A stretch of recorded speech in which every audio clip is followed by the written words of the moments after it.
노후 잘 보내려면 이 네 가지는 반드시 체크해 두세요. 예전에는 하루 종일 돌아다녀도 끄떡없었는데, 이제는 잠깐만 걸어도 다리가 무거워집니다. 허리는 쑤시고 계단을 오를 때면 한 번씩 손잡이를 잡게 됩니다.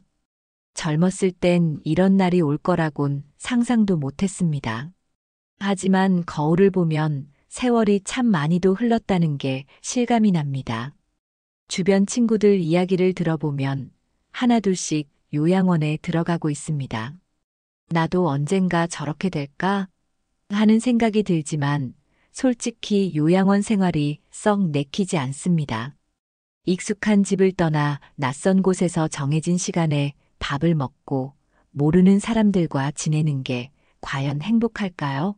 몸이 불편해지면 어쩔 수 없다지만 그래도 마지막까지 내 공간에서 내 방식대로 살고 싶은 마음이 큽니다. 그렇다면 방법이 없을까요? 요양원에 가지 않고도 편안하고 안전하게 노년을 보낼 수 있는 현실적인 대안이 있습니다. 지금부터 그 방법을 하나씩 알려드리겠습니다. 첫 번째는 주거 환경을 바꾸기입니다. 최영수 씨는 서울의 오래된 아파트에서 30년 넘게 살고 있습니다. 두 아이는 이미 결혼해서 각자의 가정을 꾸렸고 아내와 둘이 조용한 노년을 보내고 있었습니다. 평생 가족을 위해 열심히 살아왔고 은퇴 후에는 집에서 편하게 쉬면서 남은 인생을 즐기겠다고 생각했습니다. 그런데 요즘 들어 사소한 것들이 불편해지기 시작했습니다. 아침에 일어나 욕실로 가는 길이 멀게 느껴졌습니다. 바닥이 미끄러워서 혹시 넘어질까 조심조심 걸었고 낮은 세면대에서 허리를 숙이다가 찌릿한 통증에 깜짝 놀라기도 했습니다. 아내는 주방에서 설거지를 하다가 손이 미끄러져 접시를 떨어뜨린 적도 있었습니다. 계단을 오르내리는 것도 점점 부담스러워졌고 거실 바닥에 앉았다가 일어나는 게 예전처럼 쉽지 않았습니다. 그러던 어느 날 같은 아파트에 살던 이웃 선배님이 집에서 넘어져 병원에 입원했다는 소식을 들었습니다. 평소 건강하다고 자부하던 분이었는데 화장실에서 발이 미끄러지면서 허리를 심하게 다쳤다는 겁니다. 병원에서는 회복이 오래 걸릴 거라 했고 가족들은 결국 요양원을 알아보고 있었습니다. 그 소식을 들은 박영수 씨는 순간 가슴이 철렁했습니다. 나도 집에서 이렇게 살다가 갑자기 큰일이라도 나면 어떡하지? 막연하게 나이 들면 집이 불편해질 거라는 생각은 했지만 직접 그런 일을 겪은 사람을 보니 현실감이 달랐습니다. 그날 저녁 아내와 진지한 대화를 나누었습니다. 우리도 집 좀 바꿔야 하지 않을까? 무슨 말이야? 이대로 살다간 우리도 언젠가 넘어져서 크게 다칠지도 몰라. 선배님처럼 되면 요양원 가야 할 수도 있고. 그렇긴 한데 뭘 어떻게 바꾸겠다는 거야? 아내의 걱정 어린 시선에 영수 씨는 인터넷을 찾아보며 노후 주거 환경 개선에 대한 정보를 찾아보았습니다. 생각보다 할 수 있는 일이 많았습니다. 먼저 가장 위험한 곳부터 손보기로 했습니다. 욕실 바닥에 미끄럼 방지 매트를 깔고 벽에 손잡이를 설치했습니다. 변기 옆에도 손잡이를 달아서 앉고 일어설 때 힘을 덜 들이게 했습니다. 주방에서는 조리대 높이를 맞춰 허리를 숙이지 않아도 되도록 조정했습니다. 거실과 방 사이의 문턱을 제거하고 미끄럽지 않은 장판으로 바꿨습니다. 그리고 요즘 스마트홈 기술도 많이 발전했다고 해서 몇 가지 장치를 추가했습니다. 현관문을 자동 도어락으로 바꿔서 비밀번호나 지문으로 쉽게 열고 닫을 수 있도록 했고 음성 인식 기능이 있는 조명과 가전제품을 설치했습니다. 덕분에 방에서 리모컨을 찾지 않아도 불 꺼줘 한마디면 조명이 꺼졌고 TV도 손대지 않고 음성 명령으로 조작할 수 있었습니다. 한 가지 더 신경 쓴 것은 응급 상황 대비였습니다. 아내와 둘이 지내다 보니 만약 한쪽이 쓰러지거나 위급한 상황이 생기면 어떻게 해야 할지 고민이 되었습니다. 그래서 휴대폰에 119 응급 호출 단축키를 설정하고 스마트워치를 활용해 낙상 감지 기능을 켜두었습니다. 이 기능이 있으면 갑자기 넘어졌을 때 자동으로 보호자에게 알림이 가고 응급 서비스가 연결됩니다. 집을 이렇게 바꾸고 나니 한결 마음이 편해졌습니다. 영수 씨는 아내와 함께 바뀐 집을 둘러보며 말했습니다. 이제야 진짜 우리 노후를 준비한 것 같네. 그러게, 요양원 걱정하지 말고 이 집에서 오래 살 수 있을 것 같아. 요양원이 두려운 이유는 내가 내 집에서 더 이상 살 수 없다는 사실을 받아들여야 하기 때문입니다. 하지만 미리 준비하면 집에서 더 오랫동안 안전하고 편안하게 지낼 수 있습니다. 영수 씨처럼 사소한 변화부터 시작해보면 어떨까요? 아직 멀었어라고 생각하기 전에 노후를 위한 작은 변화가 삶의 질을 크게 바꿀 수 있습니다. 두 번째는 복지관에서 취미 활동하기입니다. 박성호 씨는 요즘 부쩍 말수가 줄었습니다. TV를 켜놓긴 하지만 별 관심도 없고 신문을 읽어도 글자가 머리에 들어오지 않았습니다. 몇 달 전까지만 해도 친구들과 등산을 다니고 근처 공원에서 장기 한판 두며 시간 가는 줄 몰랐는데 점점 나갈 일이 없어졌습니다. 가장 큰 이유는 친한 친구들이 하나둘씩 멀어진 것이었습니다. 몇 년 전부터 몸이 불편해져 모임에 나오지 못하는 친구들이 생겼고 급기야 몇 달 전엔 고향 친구 한 명이 세상을 떠났습니다. 전화기 연락처를 뒤적이며 전화를 걸어볼까 하다가도 이 시간에 괜히 방해만 되는 거 아닐까 싶어 망설이기 일쑤였습니다. 가족도 마찬가지였습니다. 아들, 딸은 각자 바쁜 생활을 하느라 가끔 전화만 걸어올 뿐이었습니다. 손주들이 보고 싶어도 요즘 애들은 학원이다, 뭐다 하며 얼굴 보기 어려웠습니다. 얼마 전 아들에게 손주들 얼굴 좀 보자 했더니 아버지, 요즘 애들 바빠요. 주말에 시간 되면 갈게요라며 바쁘게 전화를 끊었습니다. 그래, 다들 자기 사는 게 바쁘지. 이렇게 점점 사람들과 멀어지면서 문득 이런 생각이 들었습니다. 이러다가 혼자 늙어가는 거 아닐까? 그런데 얼마 전 이웃 선배님을 우연히 마트에서 만났습니다. 한동안 보지 못해 궁금했는데 얼굴이 밝고 건강해 보였습니다. 선배님, 요즘 어떻게 지내세요? 아, 요즘 나 복지관에서 동아리 활동 시작했어. 매주 가니까 재미도 있고 사람들도 많이 만나고. 형님도 한번 가보지. 김 선배님의 이야기를 듣고 성호 씨는 호기심이 생겼습니다. 집에서 TV만 보고 있는 것보다 나을 것 같아 근처 노인복지관을 찾아갔습니다.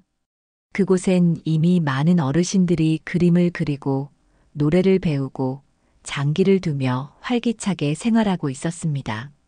어르신, 처음 오셨죠? 뭐 배우고 싶으세요? 직원이 친절하게 안내해 주었고 성호 씨는 예전에 배워보고 싶었던 서예 강좌를 신청했습니다. 첫날은 어색했지만 옆에 앉은 분들이 먼저 말을 걸어주었습니다. 형님, 처음 오셨구먼. 우리랑 같이 밥 먹고 가요. 서예 배우는 재미 쏠쏠해요. 금방 익히실 거예요. 서예를 배우면서 자연스럽게 사람들과 대화할 기회가 많아졌고 점점 외로움을 덜 느끼게 되었습니다. 어느새 정기적으로 복지관에 가게 되었고 새로운 친구들이 생겼습니다. 또 하나 바뀐 것은 가족과의 연락 방식이었습니다. 며칠 전 복지관에서 스마트폰 강좌를 듣고 카카오톡 영상 통화 기능을 배웠습니다. 그날 집에 와서 아들에게 전화를 걸기보다 영상 통화를 시도했습니다. 아들아, 이거 보이냐? 아버지, 영상 통화하시네요. 그래, 복지관에서 배웠다. 이게 훨씬 낫구먼. 손주 얼굴 좀 보자. 그날 이후로 가족들과 영상 통화를 자주 하게 되었고, 손주들과도 더 가까워졌습니다. 손주들이 하는 게임이나 학교 이야기를 들으며 소소한 즐거움을 느꼈습니다. 박영수 씨는 깨달았습니다. 가만히 있으면 점점 더 외로워지고 혼자가 되는 거구나. 내가 먼저 다가가야 사람들과 이어질 수 있겠구나. 사람은 누구나 나이가 들면 외로움을 느끼게 됩니다. 하지만 외로움을 피하는 방법은 결국 스스로 사람들과의 관계를 유지하고 적극적으로 다가가는 것입니다. 자녀들이 바쁘다고 속상해할 것이 아니라 먼저 연락하고 영상통화로 얼굴을 보고 손주들과 소통하는 노력을 하는 것이 중요합니다. 또한 가까운 복지관이나 문화센터에서 취미 활동을 시작하면 새로운 친구들도 만들 수 있습니다. 요즘은 온라인 모임, SNS를 활용해 또래들과 소통하는 방법도 있습니다. 혼자 집에 있는 것보다 바깥으로 나가 사람들과 어울리는 것이 훨씬 건강한 노년을 만드는 길입니다. 외로워지기 전에 먼저 움직이자. 박영수 씨의 변화처럼 여러분도 한 걸음만 더 나아가면 훨씬 활기찬 노년을 보낼 수 있습니다. 세 번째는 맞춤형 돌봄 서비스 활용하기입니다. 이찬성 씨는 원래 스스로 모든 걸 해결하는 성격이었습니다. 젊었을 때는 몸이 부지런해서 집안일도 척척 해냈고 시장도 직접 보고 집수리까지 도맡아 했습니다. 하지만 나이가 들면서 점점 그런 일들이 버거워졌습니다. 아침에 일어나면 허리가 뻐근했고 부엌에서 오래 서 있으면 다리가 저렸습니다. 밥을 해먹는 것도 점점 귀찮아졌고 대충 반찬 몇 가지를 꺼내어 때우는 날이 많아졌습니다. 청소도 한번 하려면 허리가 아파서 중간에 쉬어가야 했고 욕실에서 씻을 때면 혹시 미끄러질까 걱정이 되었습니다. 그러던 어느 날 아내가 조심스럽게 말했습니다. 여보, 우리도 요양보호사 도움 한번 받아보는 게 어때? 아직 그럴 정도는 아니야. 우리가 그런 도움 받을 나이냐? 요즘은 꼭 몸이 많이 불편해야만 부르는 게 아니래. 가사도 좀 도와주고 말동무도 되어준다던데? 박영수 씨는 처음엔 탐탁지 않았습니다. 남한테 신세 지는 것 같아서 자존심이 상했습니다. 하지만 몇 주 뒤 지인이 방문 요양 서비스를 받고 있다는 얘기를 들었습니다. 형님, 혼자서 다 하려 하지 말고 요양보호사 한번 불러봐. 나도 처음엔 거부감 있었는데 받아보니까 훨씬 편해졌어. 고민 끝에 찬성 씨도 방문 요양 서비스를 신청했습니다. 처음에는 낯선 사람이 집에 오는 게 어색했지만 요양보호사는 생각보다 친절하고 능숙했습니다. 어르신, 식사 챙겨드릴까요? 청소도 도와드릴게요. 요양보호사는 가사일을 도와줄 뿐만 아니라 건강 체크도 해주었습니다. 덕분에 찬성 씨는 아내와 함께 무리하지 않고 더 편하게 생활할 수 있었습니다. 무엇보다 가장 좋았던 것은 혼자가 아니라는 느낌이었습니다. 또한 건강이 걱정되던 차에 방문 의료 서비스도 신청했습니다. 정기적으로 간호사가 집에 와서 혈압과 혈당을 체크해주고 필요한 경우 의사와 상담도 연결해 주었습니다. 병원에 가려면 귀찮고 번거로웠지만 이렇게 집에서 검진을 받으니 훨씬 편리했습니다. 며칠 후에는 노인 식사 배달 서비스도 알아보았습니다. 요즘은 정부에서 운영하는 노인 돌봄 서비스를 통해 건강식을 배달받을 수도 있었습니다. 매일 균형 잡힌 식사가 집으로 배달되니 직접 요리를 하지 않아도 건강한 식사를 챙길 수 있었습니다. 찬성 씨는 깨달았습니다. 내가 힘들게 다 할 필요가 없구나. 도움을 받을 수 있는 건 적극적으로 받아야겠다. 이제는 가사일에 부담을 느끼지 않고 건강도 더 잘 챙길 수 있게 되었습니다. 무엇보다 몸이 아프거나 힘들어질 때마다 요양원 걱정을 하지 않아도 된다는 것이 가장 큰 안도감이었습니다. 많은 어르신들이 요양원을 가지 않으면 혼자 모든 걸 감당해야 한다고 생각하지만 요즘은 다양한 맞춤형 돌봄 서비스가 있습니다. 방문 요양, 방문 의료, 식사 배달, 가사 지원 등 정부나 민간 기관에서 제공하는 서비스를 적극 활용하면 집에서도 편안하고 안전하게 생활할 수 있습니다. 혼자 다 하려 하지 말고 받을 수 있는 도움은 받자. 찬성 씨처럼 여러분도 조금만 용기를 내어 맞춤형 돌봄 서비스를 이용해 보세요. 요양원이 아니어도 집에서 충분히 건강하고 행복한 노년을 보낼 수 있습니다. 네 번째는 경제적 준비와 자산 관리입니다. 정민호 씨는 젊었을 때부터 부지런히 일하며 가정을 꾸렸습니다. 큰 돈을 번 건 아니었지만 알뜰살뜰 모아가며 집도 장만했고 자녀들 교육도 시켰습니다. 은퇴 후에는 연금도 나오고 자식들도 잘 자리 잡았으니 이제는 돈 걱정 없이 편히 살 수 있을 줄 알았습니다. 그런데 현실은 생각과 달랐습니다. 매달 나오는 국민연금은 생활비로 쓰기엔 빠듯했습니다. 물가는 해마다 오르는데 연금은 크게 오르지 않았습니다. 전기세, 가스비 같은 공과금도 예전보다 훨씬 많이 나왔고 병원비도 부담이 됐습니다. 몇 달 전 감기 몸살로 병원에 갔다가 정밀 검사를 받았는데 진료비가 생각보다 많이 나와서 깜짝 놀랐습니다. 아직 건강하니까 다행이지. 나중에 병원 신세라도 지게 되면 어쩌지? 그러던 어느 날 동네 친구 박 선배님을 만났습니다. 대화 중에 자연스럽게 노후 자금 이야기가 나왔습니다. 민호 형, 혹시 장기요양보험 신청했어? 그게 뭔데? 국민건강보험공단에서 하는 건데 나중에 거동이 불편해지면 요양보호사도 지원받고 병원비도 덜 부담할 수 있어. 나도 신청해서 등급받았는데 덕분에 방문 요양 서비스 비용도 많이 줄었어. 민호 씨는 바로 집에 와서 장기요양보험에 대해 찾아보았습니다. 알고 보니 일정 연령이 지나면 누구나 신청할 수 있고 등급에 따라 요양 서비스를 저렴하게 받을 수 있었습니다. 이걸 왜 이제야 알았을까? 다음 날 국민건강보험공단에 전화를 걸어 상담을 받았고 필요한 서류를 준비해 신청을 마쳤습니다.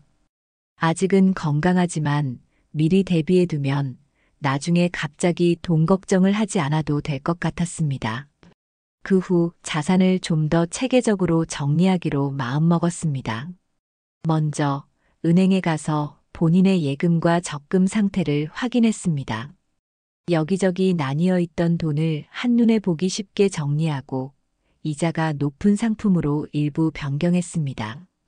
또 금융 상담을 받아 연금저축과 개인연금의 수령 방식을 최적화했습니다. 부동산도 점검했습니다. 지금 살고 있는 아파트는 본인이 살기에 좋지만 혹시라도 몸이 더 불편해지면 유지하기 어려울 수도 있었습니다. 그래서 나중을 대비해 실버타운이나 임대주택으로의 전환 가능성도 고려하기로 했습니다. 또 한 가지 중요한 것은 자녀들과 재산 문제를 미리 정리해 두는 것이었습니다. 얼마 전 친구 중 한 명이 유산 상속 문제로 가족 간의 갈등이 생긴 걸 보고 박영수 씨는 깊이 고민했습니다. 돈 문제로 가족끼리 싸우는 건 보기 싫지. 미리 정리해 놓는 게 좋겠어. 그래서 아내와 함께 유언장을 작성하고 재산 배분 계획을 자식들과 솔직하게 이야기했습니다. 이건 내가 가져라, 이건 이렇게 하자 하면서 미리 정리해 두니 마음이 한결 편해졌습니다. 자녀들도 오히려 이런 정리된 계획을 듣고 고마워했습니다. 경제적 준비를 마치고 나니 민호 씨는 한층 더 안심이 되었습니다. 이제는 병원비 걱정도 덜고 자식들에게 부담 주지 않고도 편안한 노년을 보낼 수 있을 것 같았습니다. 많은 사람들이 노후 준비를 젊었을 때만 하는 것으로 생각하지만 사실 노후에도 지속적인 관리가 필요합니다. 연금 수령 방식을 조정하고 장기요양보험을 활용하며 자산을 재정비하면 훨씬 더 안정적인 노년을 보낼 수 있습니다. 이 네 가지 잘 체크해 보셨나요? 노년의 삶은 선택의 연속입니다. 미리 준비하면 내 집에서 더 오랫동안 더 편안하게 살 수 있습니다. 스스로 모든 걸 감당할 필요도 없고 외롭게 지낼 필요도 없습니다. 조금만 더 관심을 가지고 준비한다면 익숙한 집에서 익숙한 사람들과 품이 있는 노년을 보낼 수 있습니다. 나중에가 아니라 지금부터 준비하세요. 요양원이 아닌 내가 원하는 방식의 노년을 만들어갈 수 있습니다. 오늘 이야기가 여러분의 삶에 조금이나마 도움이 되었으면 좋겠습니다. 다음 이야기가 궁금하신 분들은 구독 버튼을 꼭 눌러주세요. 그리고 좋아요와 댓글은 저에게 큰 힘이 됩니다. 이상 여러분의 인생을 스케치해드리는 청춘 스케치였습니다. 감사합니다.